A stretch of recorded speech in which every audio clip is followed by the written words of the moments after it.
नमस्कार, news flash में आप सभी का स्वागत है। मैं हूं आपके साथ नीतू शर्मा। बढ़ते हैं राजस्थान की खबरों की ओर। टहला थाने में एक बाबा पर 2 युवकों के साथ अश्लील हरकत करने का मामला दर्ज हुआ है। पीड़ितों के अनुसार वे 26 अगस्त को पांडुपुल मेले के बाद बुढ़ा हनुमान जी पहुंचे, जहां उनकी मुलाकात एक बाबा से हुई। आरोप है कि बाबा ने आश्रम में ले जाकर अश्लील हरकतें की और जबरन रुकने का दबाव बनाया। युवकों का मोबाइल भी छीन लिया गया।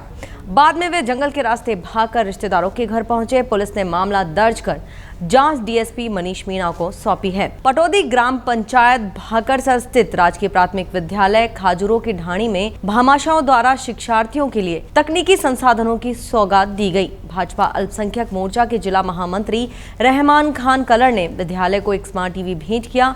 वहीं भामाशाह गनी खान ने कलर प्रिंटर प्रदान किया। इस अवसर पर विद्यालय में आयोजित सादे समारोह में पीईओ जूंजाराम बहादुर, मौलाना हबीब खान, फरीद खान, आसीन खान सहित कई गणमान्य मौजूद रहे। विद्यालय संरक्षण प्रधान रविंद्र सिंह ने भामाशाहों के इस योगदान के लिए आभार जताया और इसे बच्चों के भविष्य के लिए प्रेरणादायी बताया। कार्यक्रम का संचालन पंचायत शिक्षक बाबूलाल प्रजापति ने किया। बाबा रामदेव जी के 641वें वार्षिक मेले के अवसर पर मंत्री अविनाश गहलोत ने बाबा रामदेव जी की समाधि के दर्शन किए। इस दौरान उन्होंने मंदिर परिसर स्थित स्वास्थ्य चौकी पर उपस्थित स्वास्थ्य कार्मिकों से भी संवाद आयोजित नेत्र कुंभ शिविर का निरीक्षण कर मेले की व्यवस्थाओं की सराहना करते हुए कहा कि बाबा रामदेव जी का मेला समरसता, भाईचारे और लोक आस्था का प्रतीक है।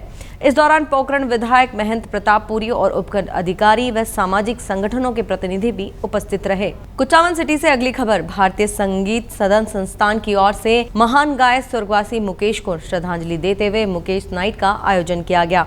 कार्यक्रम में विभिन्न गायकों ने उनके लोकप्रिय गीत प्रस्तुत किए। अध्यक्ष घनश्याम गौड़ ने बताया कि संस्थान युवाओं को मंच देने और सांस्कृतिक विरासत को सहेजने के लिए ऐसे आयोजन करता है। गायक यूसुफ भाटी ने इसे मुकेश को सच्ची श्रद्धांजलि बताया। श्रोताओं ने सुरों से सजी संध्या की खूब सराहना की।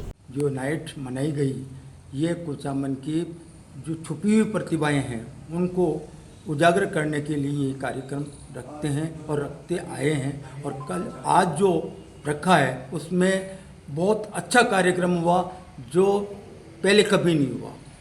ऐसी प्रतिभाएं बाहर आई है जो बाथरूम सिंगर के नाम से जानते हैं उनको।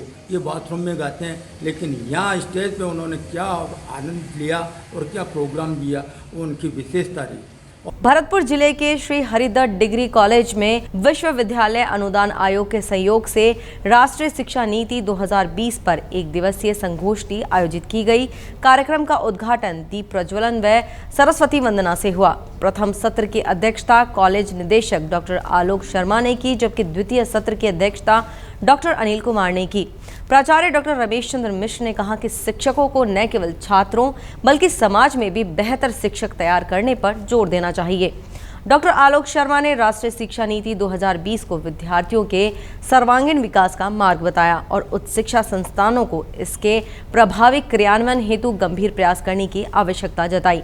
कार्यक्रम में कई शिक्षाविद और छात्र उपस्थित रहे। राष्ट्रीय शैक्षिक महासंघ के तत्वाधान में एक दिवसीय वर्कशॉप का आयोजन हो रहा है, जिसमें राष्ट्रीय शिक्षा नीति 2020 के अंतर्गत क्या क्या बदलाव होने चाहिए, क्या क्या चेंज होने चाहिए और क्या क्या शिक्षा में आवश्यक नवाचार होने चाहिए, इसके बारे में ये वर्कशॉप आयोजित हो रही है। 2 सत्रों में वर्कशॉप का आयोजन होगा।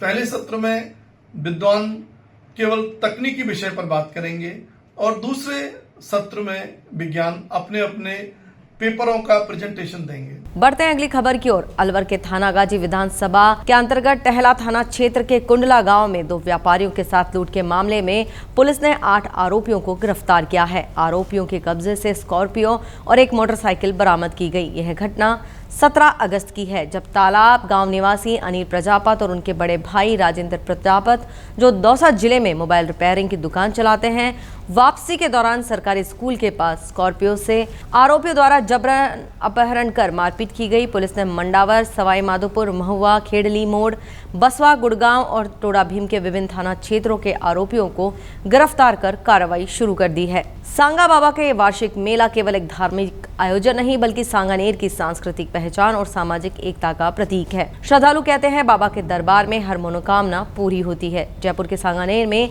आज आस्था का महासंगम देखने को मिला। सांगा बाबा के वार्षिक मेले की शुरुआत सुबह 9:15 पर मंगल कलश यात्रा से हुई, जिसमें हजारों महिलाओं ने हिस्सा लिया।